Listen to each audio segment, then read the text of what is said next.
बिना तेल चावल और मूंग दाल का ये नाश्ता हेल्दी के साथ साथ टेस्टी भी होता है। तो पहले चावल दाल को भिगो दीजिए।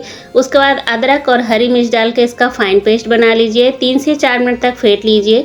उसके बाद नमक, हींग, हल्दी, बेकिंग पाउडर डाल के मिक्स कर लीजिए। जिस भी बर्तन में आपको स्टीम करना हो उसमें हल्का सा ऑयल लगाइए, 1-1 चम्मच बैटर डालिए और 15 से 20 मिनट तक इसे स्टीम कर लीजिए। जब स्टीम हो जाए तो इसे निकाल के ठंडा कर लीजिए और उसके बाद गर्म पानी में सफ़ेद नमक, काला नमक, भुना जीरा, लाल मिर्च का पाउडर डालिए और मिनी इडली को डाल के 1 घंटे के लिए छोड़ दीजिए। इधर लहसुन, हरी मिर्च, लाल मिर्च, पुदीना डाल के कोसली ग्राइंड कर लीजिए। दही में पानी डालिए, अच्छी तरह से मिक्स कर लीजिए। सफ़ेद नमक, काला नमक, भुना जीरा, लाल मिर्च का पाउडर डालिए, कोसली ग्राइंड किया हुआ मसाला डालिए, हरा धनिया डालिए और उसके बाद मिनी इडली को इसके अंदर डाल करके इसे ढक करके 4 से 5 घंटे के लिए पूरी तरह से ठंडा कर लीजिए। ठंडा होने के बाद इसे चिल सर्व कीजिए। तो बनाइए, खाइए, एंजॉय।